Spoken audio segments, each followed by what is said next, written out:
үүсэж гарч байгаа асуудал зэргийг хилцэж цааш авах хэмжээ толгойг суулгангаа илүү санаачтай өөр бүтээлтэй хамтыг эрс асуудлын ерөнхий дараад бол хамгийн үр дүнтэйгээр яаж удирдах авч явах вэ гэдэг хавьлаа гэсэн нэг ийм ойлголт байна.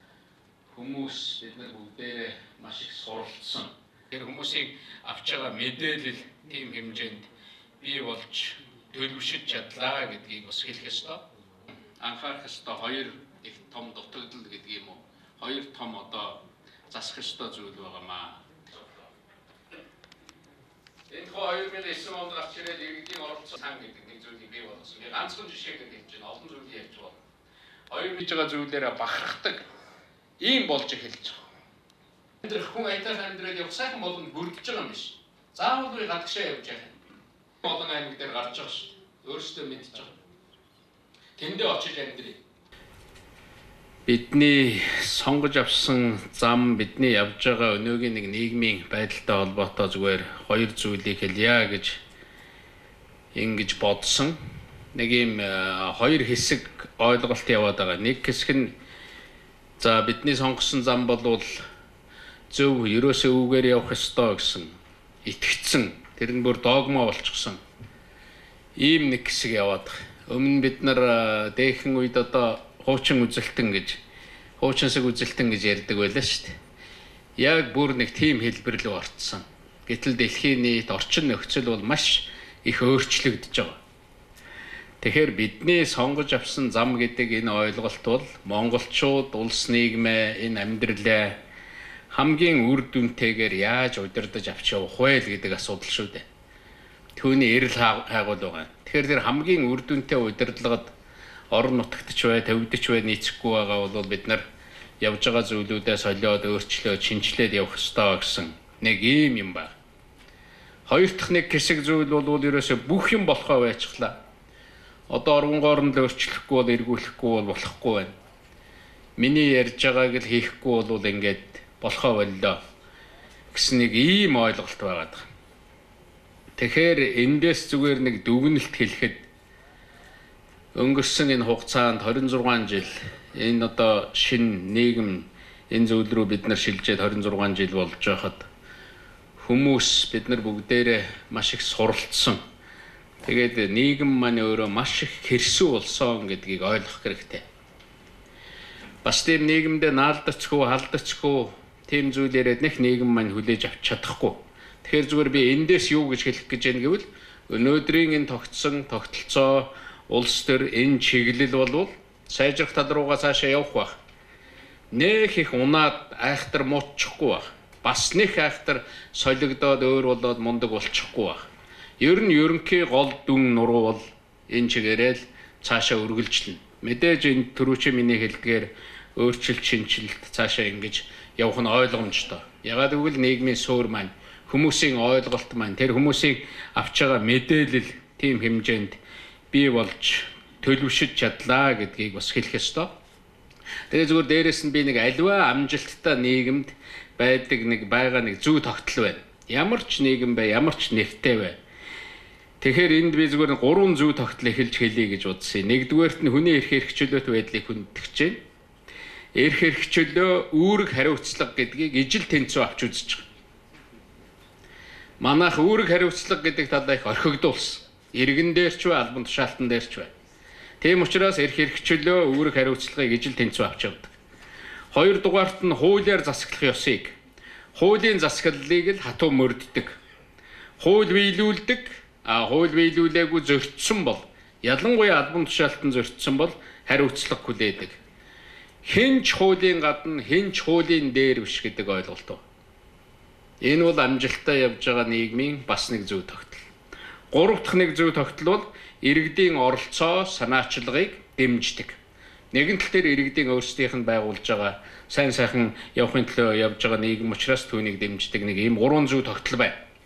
Үүндээ бид нар нийцүүлж ажиллаа харж явах ёстой гэж би ингэж хэлье гэж бодсон. Ер нь өнгөрсөн 25 жилд олон амжилт, ололт, олон зүйл байдаг энийг хүмүүс ярьдаг. Болохгүй зүйл дээр нь би зүгээр хоёрхан миний харж байгаагаар ялангуяа улс төрийн системд төв орон нутгийн удирдлага хаанаач гэсэн адилхан анхаарах ёстой хоёр их том дутагдал гэдэг юм уу? Хоёр том одоо засах ёстой зүйл байгаамаа. Нэгдүгээрт нь иргэдийн улс төрийн эрхийг ер нь янз бүрийн аргаар булааж авах, иргэдийн улс төрийн эрхийг авч өөрсдөө хэрэгжүүлэх гэж оролдсон энэ оролдлого бол маш эрчимтэй явсан. Нэгдүгээрт нь энэ бол сонгуулиар дамжсан. Сонгуульд баахан хүн өрсөлддөг, сонгуулийн үеэр баахан ярьдаг. Тэгээ сонгуулийн үеэр нэг баахан гоё юм амладаг, тэгээ яваад өгдөг. Иргэд тэр сонгогдсон улсууд маань бидний эрхийг хэрэгжүүлнэ, биднийг төлөөлж ажиллана гэж боддог. Тэр ярьжсэн зүйлийнхаа ихэнхийг мартдаг. Одоо бид нар энэнийг нэг бодох хэрэгтэй. Өөр нэг юм болвол намаар дамжиж булааж авч байгаа. 1990 оны сонгуул шиг ардчилсан сонгуул ер нь Монголд дахиж болоогүй гэж хэлэхэд бараг хэлж болно доо. Тэр үед албан байгууллагууд нэр дэвшүүлдэг байсан шүү дээ. Гудамж, иргэдийн хороо, хэсэг нэр дэвшүүлдэг байсан. Санаж л байгаа. 2300 гаруй нэр дэвшигч дэвшижсэн. Иргэд зүгээр цуглаад нэрээ дэвшүүлээд энэ хүн намайг төлөөлнө гэдээ явдаг байсан. Одоо бол зөвхөн нам дэвшүүлнэ, манай намын дэвшүүлсэн хүний төлөө та саналаа өгөхгүй бол бай гэдэг. Тэр нэг улс төрийн сонголтын эрхийг иймэрхүү байдлаар авсан байна. Бид нар энэнийг хэд ингэж одоо нэг тал руу явуулжээ. Энэ дээр бид бодох ёстой юм биш үү? Орон нутагт ч адилхан, төвд ч адилхан ийм байдал ажиглагдчих. Тэгээ гарсан нөхдүүд ихэнх тохиолдолд өөрийн дур зоргоор нөгөө иргэдийн нийтлэг эрх ашиг гэдэг ойлголт байхгүй. Өөрсдийнхөө дур зургаар явуулдаг. Энд байгаа засаг дарга нар, иргэдийн хурлын дарга нар нэг зүйлийг ойлгох хэрэгтэй шүү дээ. Ерөнхийлөгчөөсөө эхлээд бид бол эхлээд ард түмний хүн байх ёстой. Бид эхлээд ард түмний нийтлэг эрх ашигыг төлөөлдөг хүмүүс байх ёстой. Тэр нийтлэг эрх ашигт үйлчилдэг хүн байх ёстой. Дараа нь чи тэр намын хүн байж болно. Эхлээд би ард түмний хүн байх ёстой шүү. Эхлээд би энэ төлөөлж байгаа засаг захиргааны нутаг дэвсгэрийн нэгж дээр амьдарч байгаа иргэдийн нийтлэг эрх ашигын төлөө явах ёстой шүү. Тэнд үйлчлэгээ үзүүлэх ёстой гэдгээ маш их сайн ойлгомоор байна. Хоёр дахь нэг өнгөрсөн 25 жилд гарсан болохгүй болсон зүйл бол хариуцлага хүлээхээ байсан. Ямар ч сайхан нийгэм, ямар ч сайхан юм яриад тэнд албан тушаалт нь хариуцлага хүлээдэггүй бол тухайн нийгэм, тухайн байгууламж, тухайн тогтолцоо утгаа алддаг. Тэр хуулийн ч вэ, ёс зүйн ч вэ, сонгуулийн ч вэ бүх утгаа алддаг. Тэгэхээр энэ хариуцлага гэж юм алга болж байгаа. Тэгээ мэдсээр байж хуулийг зөрчдөг. Би хууль зөрчинэ. Намайг зөрчсөн байхад хэн ч яаж чадахгүй. Би хариуцлагаас ангид байж чадна гэж боддог. Бүр бүхэл бүтэн ийм бүлэглэл, зохион байгуулалт, ийм хэсэг нийгэмд бий болж гарч ирж шít. Энэ байдлыг бид нар зогсоохгүйгээр өнөөдөр бид энэ хичнээн сайхан юм яриад явахгүй. Бид энэ хоёр зүйлийг засахын төлөө ажиллах ёстой гэж бодож байгаа. Ажилчж байгаа. Тэгэхээр энэнийг яагаад яриад байна гэвэл өнөөдөр хүмүүсийн авж байгаа мэдээлэл, та бүхний хүүхдүүдийн авж байгаа мэдээлэл, иргэдийн авч байгаа мэдээлэл бол их өөр болсон. Орчин нөхцөл их өөрчлөгдсөн.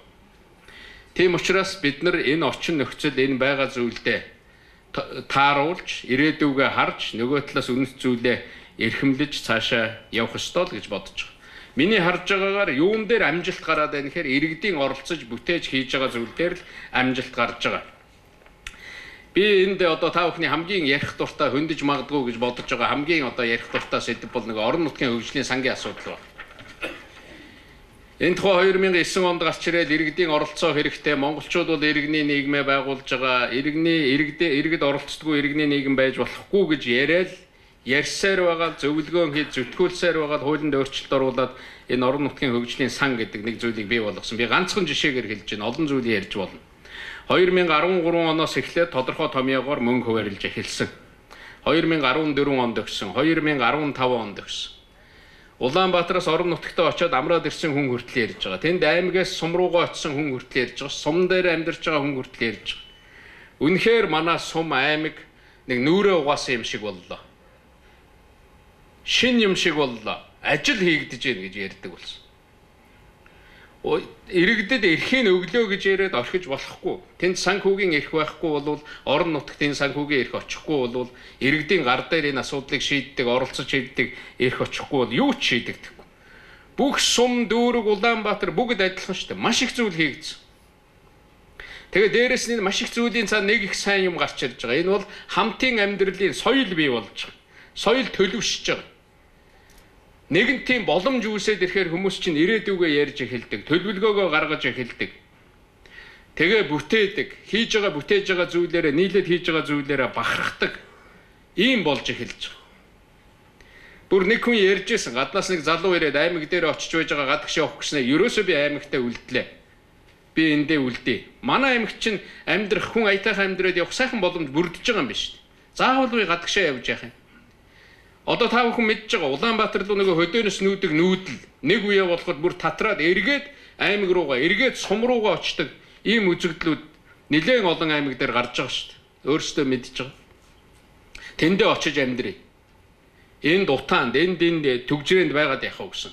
Иймэрхүү ойлголтууд нэмэгдэж эхэлж байна. Энэ бол би сайн зүйлээ гэж бодож байна. Гэтэл энэ сайн зүйлийн хажуугаар сар зүйл байгаа. Манайхан энэ ийм сайн санаачлаг гаргаа хэрэгжүүлж яхад хариуцлагагүй удирдлага, хариуцлагагүй хүмүүсийг